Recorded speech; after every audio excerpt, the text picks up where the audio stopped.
Hello friends, my name is Yogesh and आज मैं आपको आइल्स से रिलेटेड एक बहुत ही इम्पोर्टेंट टिप देना चाहता हूँ। रीज़न ये है कि हम जब आइल्स करते हैं तो कई बार हम कुछ क्वेश्चंस को इग्नोर करते हैं और हम अवॉइड करते हैं उनको नहीं करना क्योंकि वो डिफ़िकल्ट होते हैं।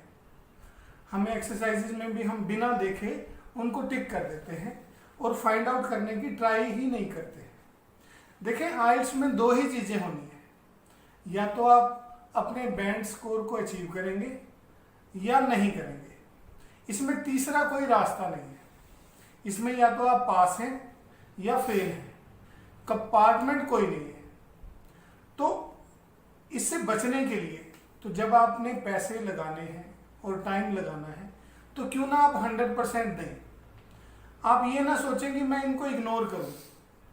टाइम को लेके, एफर्ट को लेके 100% कमिटमेंट दें अगर आपने बैंड स्कोर अचीव करने हैं तो। अगर आप इग्नोर करेंगे किसी चीज़ को या टाइम और एफर्ट की डेडिकेशन नहीं देंगे तो आप दोनों में से किसी तरफ नहीं जा पाएंगे। तो आप अपने बैंड्स को इम्प्रूव नहीं कर पाएंगे, अपने टारगेट को अचीव नहीं कर पाएंगे। तो दोनों में से जब आपको पता है ऑप्शन दो ही हैं, या तो अचीव कर पाएंगे या नहीं कर पाएंगे, तो आप क्यों ना अचीव करने की तरफ ध्यान दें, क्योंकि इसमें कोई मिडल वे नहीं है। इसमें ऐसा नहीं है कि आपका आधा बैंड कम आ गया तो कोई बात नहीं, अगली ट्राई में आधा बैंड आ जाएगा। ऐसी कोई गारंटी नहीं है। क्या पता जिसमें आधा बैंड आपका कम आया है उसमें आ जाए और दूसरे में शायद ना आए। तो पहली ही बार 100% टाइम और कमिटमेंट देके अपने स्कोर को अचीव करें, क्योंकि there is no middle way of success. या तो आप पास हैं या आप फेल हैं, या तो आपके बैंड्स आएंगे या नहीं आएंगे।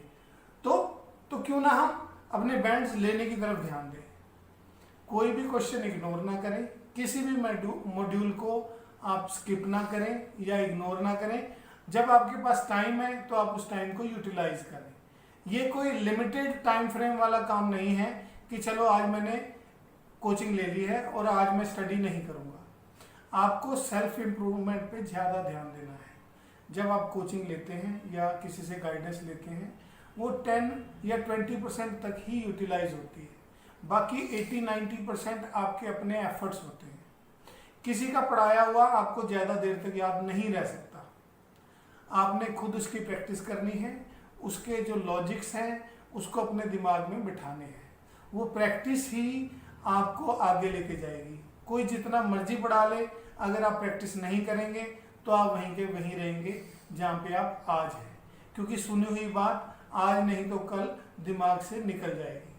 सिर्फ किया हुआ काम ही, जो आपने प्रैक्टिस की होगी, जो आपने अपनी एरर्स को ठीक किया होगा, जो आपने अपनी कमियों को आइडेंटिफाई किया होगा और इम्प्रूव किया होगा, वही आपके काम आएगा।